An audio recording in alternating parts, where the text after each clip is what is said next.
자, 마가복음 52번째입니다. 마가복음 10장 13절에서 16절. 우리 지난주에 그 결혼에 대해서 하나님이 짝지어 주신 것, 그 짝지어 준 조건, 그렇게 얘기했을 때 한 번 더 생각해 보면 모세 율법에 이혼 증서를 써 주어야 한다. 이 얘기는 그게 정설이 아니고 인간의 완악함에 대한 모세의 하나의 방법이었다라고 예수님이 얘기하면서 예수님이 이제 바리새인들이 예수님을 올무에 집어넣으려 했던 것에 한 발 더 나가죠. 그러니까 이제 그들이 이혼 문제 가지고 예수님을 공격했기 때문에 예수님은 이제 결혼 문제 가지고 대답을 하시죠.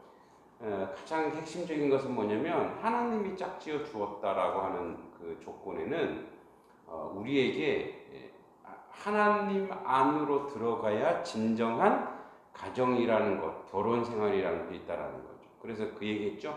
하나님 안으로 들어가야 된다는 것. 이제 그러고 나서 또 오늘도 그 가정과 연결된 이야기인데 어린아이에 대한 이야기예요. 그래서 그걸 적어보면 전적 무능의 은혜, 마가복음 52번째, 오늘 본문은 10장 13절에서 16절, 전적 무능의 은혜. 자, 오늘 13절부터 읽어보겠습니다. 사람들이 예수께서 만져주심을 바라고 어린 아이들을 데리고 오매 제자들이 꾸짖거늘 예수께서 보시고 노하시어 이르시되 어린 아이들이 내게 오는 것을 용납하고 금하지 말라. 하나님의 나라가 이런 자의 것이니라. 내가 진실로 너희에게 이르노니 누구든지 하나님의 나라를 어린아이와 같이 받들지 않는 자는 결단코 그곳에 들어가지 못하리라 하시고 그 어린아이들을 안고 그들 위에 안수하시고 축복하시니라. 아멘. 여러분 우선 용어를 한번 정리해 볼게요. 용어. 우리 고어에 어린이라는 뜻, 어린의 원래 뜻은 나이가 적은이라는 뜻이 아니에요. 어린의 원래 뜻은 어리석다, 우둔하다 이런 뜻입니다. 우둔하다.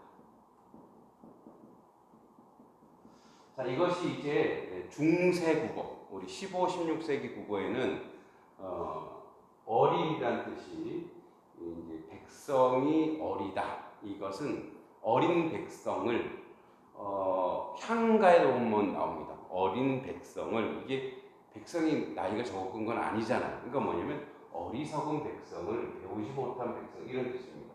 그러니까 이것이 이제 의미가 변화되어서 어린 하면은 지금은 뭐죠? 연소한, 나이가 작은 이런 뜻입니다. 연소한. 자, 그럼 여러분 어린아이의 특징이 뭐죠?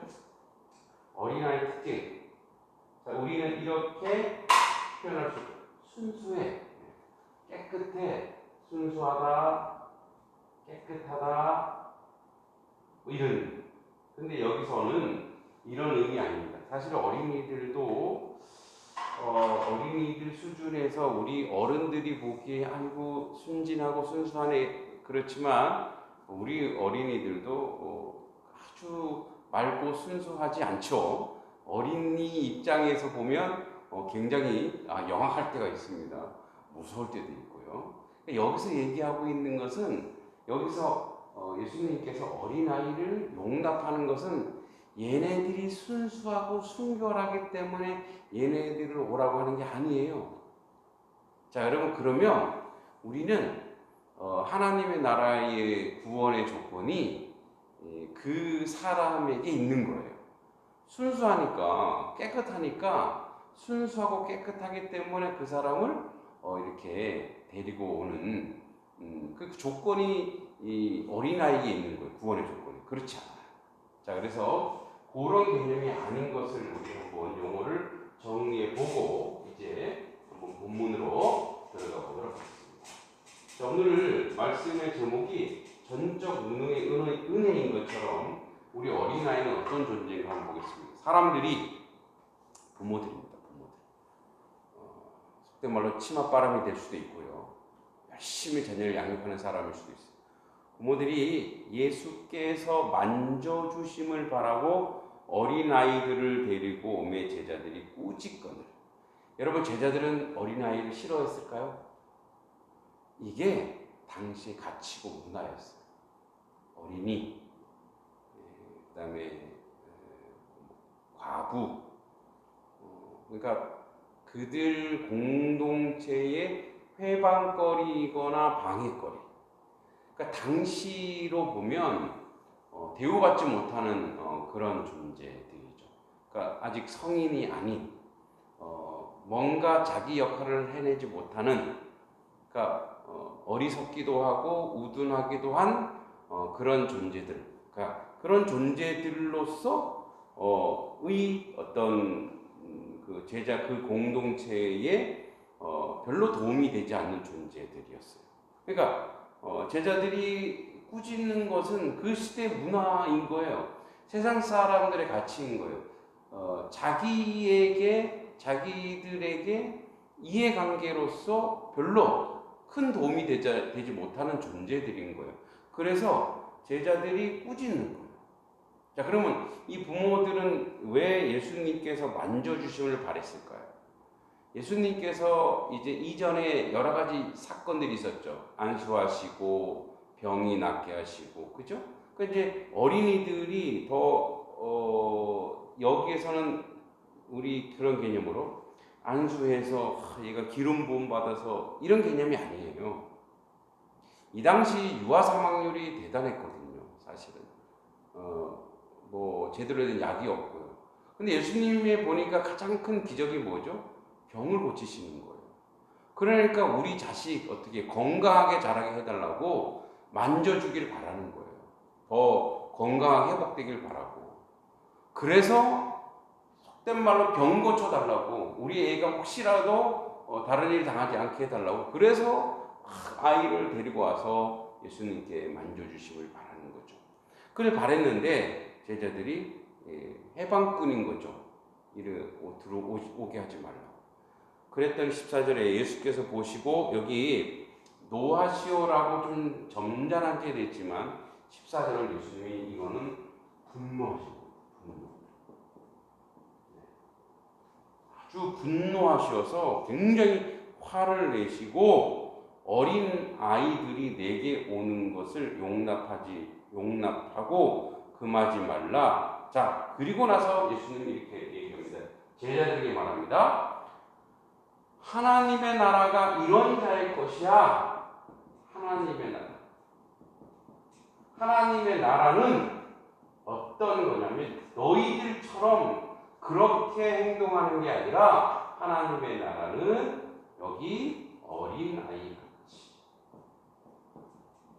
자, 어린아이 같이 뒤에 나옵니다. 같이 15절에 받들지 않으면 받든다. 이렇게 되어 있습니다. 자, 여기 여러분 두 가지로 우리가 이 부분을 고민해 볼 필요가 있습니다. 예수님 믿으면 하나님 나라 가는 거 아니야? 그런데 하나님의 나라는 우리가 알고 있는 것은 뭐죠?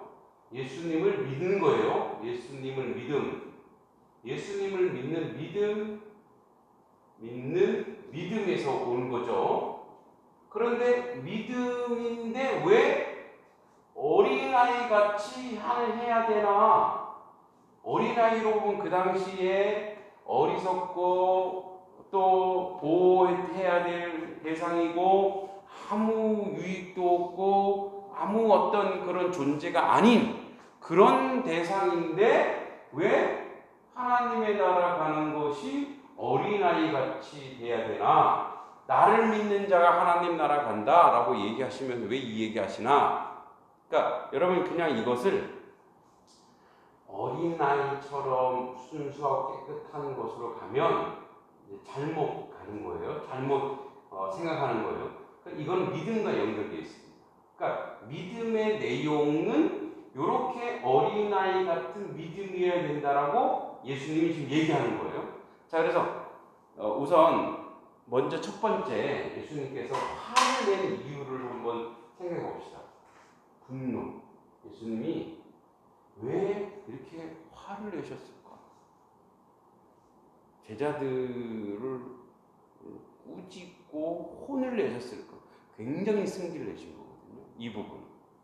자, 이 분노하신 이유는 그 예수님께서 제자들이 지금 하는 행위들이 누구는 오고 누구는 오지 못하게 하는, 그러니까 예수님의 통로를 막고 있는 제자들이 해방꾼 역할을 하는 거죠.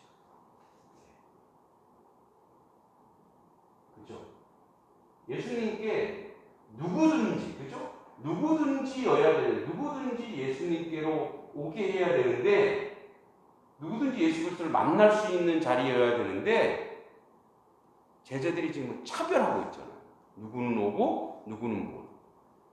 특히 어린아이 같은 경우, 이 부모, 자 여러분, 사람들이 예수께 만져주시길 바라고 했을 때는 물론 아버지가 데리고 올 가능성이 또 있어요. 근데 여러분, 여기서 가장 큰 가능성은 누가 데리고 오겠어요? 유대의 남자들은 여성들이나 어린아이들을 그 문화 속에서는 인정하지 않았어요. 어디 데리고 가지도 않았다. 특히 자기가 유대인이라고 하면 지나가다 여성을 보면 이런 거예요. 죄송합니다. 이게 제가 그런 게 아니고 유대인들이 그래요. 재수없어. 집에 들어가서요, 다시 온몸 씻고 다시 와요. 그 정도로 여성 비하. 그리고 어린애들에 대해서도, 어린애들도 성인 나이, 성인 세례받고 어느 정도 돼야 그 다음부터 이제 인정해 주는 거예요. 인격이 있고 인권이 있는 거예요. 그러니까 그런 문화였어요. 그러니까 예수님께서 지금 연소한 자라고 하여, 연약한 자라고 하여, 여성이라고 하여, 누구는 오고 누구는 못 오는 그러한 예수님에 대해서 오게 하는, 방해하는 해방꾼의 역할을 지금 너가 하고 있어. 너희들이 지금 하고 있어. 그러니까 뭐죠? 끼리끼리인 거예요. 해방꾼이면서 또 뭐죠? 우리끼리, 내가 좋아하는 사람, 내가 원하는 사람, 파벌, 이런 것들을 제자들이 만들어내고 있는 것에 대해서 예수님 분노하시는 거예요. 지금 뭐 하는 거예요? 화를 내시는 거예요. 그리고 그 당시 가지고 있는 그 인습들, 그죠? 인습은 뭐죠? 버려야 될 것들이에요. 악습들, 이런 인습과 악습들을 예수님이 깨시는 거예요. 야, 제자들이 꾸짖으면서 예수께서 그 모습을 보시고 노하신 거예요. 그러니까 너희들이 지금 가지고 있는 인습, 버려야 될 악습들이 있는 거예요.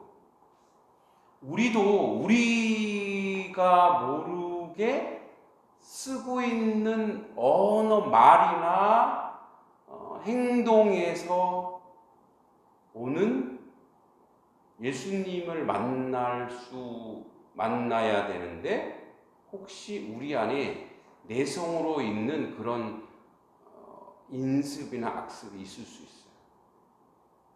그러니까 요즘은 타인이 아니라 나 자신이 그럴 수 있다 이거예요. 제가 예전에 이제 온누리 교회에 청년 때 한 5년 정도 다녔는데, 그때 어떤 저보다 이제 한 살 위 누나가 그런 얘기 하더라고요. 자기는 예수님을 하나님 인격적으로 만나지 못했었대요.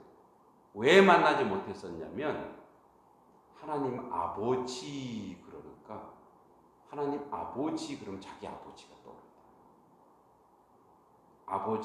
본인의 아버지 어떤 아버지였냐면 어렸을 때부터 폭력이 되게 심하셨대요. 그래서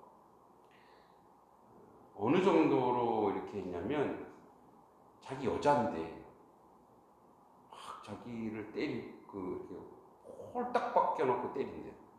그리고 집에 내쫓아버린대요. 그러면 여자아이가 얼마나 수치를 느끼겠어요. 그러니까 하나님 아버지 하면 그 아버지가 자기 아버지가 연상되더라고요. 그러니까 인간이 가지고 있는 인습과 악습이 하나님이라고 하는 그런 부분에 투영되다 보니까 너무너무 힘들었대요. 그래서 하나님 생각하면, 그래서 율법의 하나님이고 분노의 하나님이고 진노의, 구약에 보면 막 나오잖아요. 그러니까 그게 연상되는 거예요. 그리고 예수님은 또 사랑의 예수님이 된 거예요. 예수님은 엄마, 하나님은 아버지. 그러니까 이게 막 프레임이 걸려 있어갖고 하나님의 사랑의 하나님인 걸 몰라서 너무 힘들었는데, 이제 인격적으로 만나고 나서 그게 깨졌다는 거죠. 우리도 그런 거 있을 수 있다니까요. 하나님 아버지. 근데 하나님은 진노, 분노, 막 벌 주는 하나님을 생각하고, 예수님은 다독거리는 분을 생각하고, 그렇지 않아요. 하나님은 사랑의 하나님. 오늘 우리를 품으시는 하나님. 그래서 나 같은 것, 그래서 우리가 누구 전도하면 그러죠. 나는 술도 먹고 담배도 피워서 안 돼. 그건 자기가 만든 인습과 악습이에요. 그래서 자기가 막 이렇게 걸고 넘어지는 거예요. 그래서 그거를 지금 우리도 우리 의식과 우리 인식과 우리 인간의 문화로 해방꾼이 되고 있는지 몰라요. 예수님을 만나는데 해방꾼을, 하나님은 우리의 아버지시잖아요. 얼마든지 우리를 부르세요. 어저께도 이제 지인을 만났는데 저한테 신앙 상담하는 거예요. 목사님, 이제 그분이 저한테 형님 그러는데, 형님, 목사님이니까 이런 거 좀 상담 좀 하고 싶어요. 근데 어떤 상담이냐? 내가 기도가 맨날 어떤 기도만 하냐면 자기 자신을 위해서 기도한대요. 내 사업 잘 되게 해주세요. 우리 애들 공부. 내가, 아니, 이복의 친구, 그건 당연한 거 아니에요? 그 기도 당연한 기도야. 그건 자녀니까 그렇게 기도할 수 있는 거야. 근데 자꾸 기도를 하다 보면 나중에, 아, 이거는 당연히 하나님 나 들어주시는구나, 성숙한 자리로 가. 그런데 우리는 자꾸 뭐냐면 기도에, 난 수준 높은 기도해야 되는데, 나는 안수 집사인데, 나는 장로인데, 나는 목사인데, 나는 전도사인데, 나는 권사인데, 나 집사인데, 이 정도 기도는 좀 유치하지 않아? 아니에요. 왜? 우리는 하나님께 기도할 때 집사로 기도하는 게 아니잖아요. 장로 이게 아니고 나는 자녀로서 기도하는 거예요. 그래서 내가 원하는 거 기도하고, 그리고 더 나아가서 자꾸 하다 보면 하나님이 교정시켜줘요. 이웃을 위해서도 원수를 위해서도 기도하라고. 그러니까 자꾸 우리는 뭐예요? 그런 예수님이 분노한 거는 해방뿐이거나 내 안에 내재된 인식과 악습으로 주님을 만나는 것을 방해하고 있는 것들이 있을 수 있다라는 거예요. 그래서 예수님이 분노하시는 거예요. 여러분, 예수님 화내게 하지 마세요. 예수님은 여러분 얼마든지 세리, 창녀, 그건 누구라도 예수님은 누구든지 나에게 올 수 있다라고 얘기하는 거예요. 그래서 어린아이들이 내게 오는 것을 용납하고 금하지 말라. 하나님 나라 이런 자의 것이니라. 그리고 내가 진실로 너희에게 이르노니 누구든지 하나님 나라는 어린아이 같이 받들지 않으면, 같이 뭐냐? 이 받든다는 것은 뭐냐? 믿음이에요. 어떤 믿음이냐? 얘기해줘. 제가 요거예요. 전적으로 무능한 어린아이. 그러니까 어린아이는, 자, 예수님에게도 가는데 누구랑 가야 되냐면 부모랑 가야 돼요. 여러분, 어린이의 특징이 뭐냐? 순결하고 순수한 게 아니에요. 무능이에요. 무능. 그래서 항상 누구를 의존해야 돼요. 누구를 의지해야 돼요. 그래서 맨날 뭐예요? 엄마 손 잡아야 되고요. 엄마 옆에 있어야 되고요. 어린이가 막 노는 자유롭게 놀 수 있는 건 뭐예요? 지근거리에 부모님이 있는 거예요. 그래야 애가 마음 놓고 노는 거예요. 그러니까 엄마나 아빠가 없으면 애들은 못 놀아요. 그 다음에 불안해지고, 안 보이면 불안해지는 거예요. 이제 크면 애들이 교만해지죠. 이제 우리 아이들이 이제 컸어요. 커서 자꾸 이제 우리 막내 얘기를 하니까 제가 편애하는 걸로 오해하시는 분이 있는데, 사랑합니다. 이제 그래서 최근에 생각나는 게 이제 예화가 이제 막내이기 때문에 그래요. 이 막내 아이가 어린이 때는 어디를 가더라도 아빠, 엄마 있는 거 보고 막 한껏 노는 거야. 그러다가 싹 사라지면 어떻게 해요? 놀린다고 이제 싹 없어지면 막 그때부터 막 엄마 어디 갔어? 못 놀아요. 그냥 불안해서 못 놀아요. 이게 믿음이고 이게 신앙이. 그러니까 뭐냐면 어린아이는 뭐냐면 부모가 있어야 돼요. 부모가 있어야 마음 놓고 놀 수 있어요. 마찬가지로 우리의 믿음이라고 하는 것은 우리의 믿음은 뭐냐면 이 어린아이들처럼 우리가 우리가 예수님이 항상 내 옆에 계셔야 되고 주님 안에 있어야지. 그래서 나는 무능합니다. 나는 그래서 항상 예수님밖에 없고 예수님을 의지하고 살고, 그래서 이게 믿음의 내용, 예수님 믿는 믿음의 내용이 뭐냐? 어린아이 같은 믿음. 그래서 받든다는 건 뭐냐면 얘네들처럼 하나님이 내게 필요하냐 이거예요. 나 하나님 없이도 잘 살고 난 돈도 있고 건강도 있고 실력도 있고 능력도 있으니 의미 없다가 아니라 이제 그래 3번으로 가볼까요? 우리가 이런 어린아이와 같은, 다시 얘기하면 겸손한 믿음이 있는가?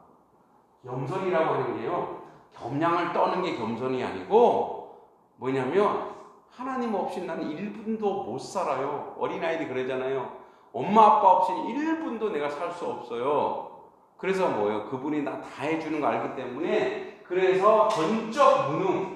나는 하나님 없으면 나는 아무것도 할 수 없어요. 나는 예수님 없으면 아무것도 할 수 없어요.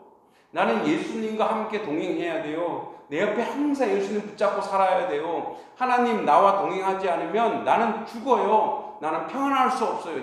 이게 믿음. 그래서 하나님 나라는 어떤 사람 거냐면 늘 하나님과 동행하는 사람. 여러분, 하나님의 나라가 어디예요? 물론 궁극적인 나라가 있을 것입니다. 그러나 하나님의 나라는 하나님이 통치하는 곳이 하나님의 나라. 여러분들에게 하나님의 나라는 뭐죠? 하나님이 여러분들의 지금 생각과 마음과 모든 것을 통치하고 있으면 그게 하나님의 나라인 거예요. 여러분 마음을 누가 통치하고 있냐면 하나님이 통치하고 있으면 그게 하나님의 나라인 거예요. 이미 여러분 하나님의 나라가 이미 이루어진 줄 저는 믿습니다. 그게 어린아이가 그래요. 어린아이를 마음을 가득 잡고 있는 건 누구냐? 부모님의 사랑이고 부모님이잖아요. 부모님과 함께 하는 거예요. 근데 저도 어떨 때는 어린아이 같을 때가 있어요. 집에 갔는데 아무도 없어. 다 산책 나갔대. 아무도 없으면 왜요? 아무도 없어. 그러니까 집에는 누가 있어야 돼요? 아내도 있어야 되고 우리 아이들도 다 있어야 집이 집 같은 거예요.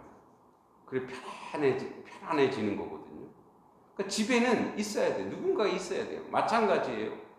우리 마음의 집, 우리의 영원한 집, 그 예수님이 계셔야 돼요. 내 마음속에 성령님이 계셔야 돼요. 그래야 안정을 느껴요. 그게 바로 어린아이 같은 겸손. 그래서 뭐예요? 그것이 도리어 은혜가 되고 도리어 그것이 감사가 된다는. 그래서 이렇게 얘기해줘.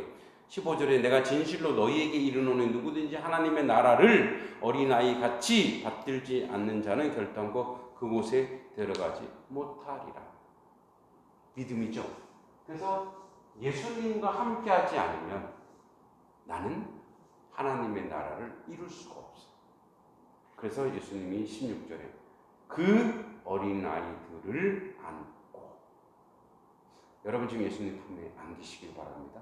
안고 그들을 위해 안수하시고 축복하시리라. 그러니까 예수님 품에 들어가면, 여러분 예수님 품에 있으면 어떤 일이 벌어질까요? 축복이 오는 거예요. 예수님이 안아주시고 축복하시고 안수하시고, 머리에 예수님이 딱 안수하시고 예수님이 주시는 축복으로 가득 찬 그러한 삶이 되는 거예요. 그게 믿음입니다. 그래서 오늘도 우리는 나는 무능합니다, 무지합니다, 무능력자입니다. 그래서 예수님이 오셔서 나를 안아주시고 나를 품어주시고 나를 사랑해주시고 그리고 나의 머리 위에 안수하시고, 지금 해볼까요? 여러분 머리 위에 안수하세요. 그리고 예수님이 지금 축복해 주신 동기야 사랑한다.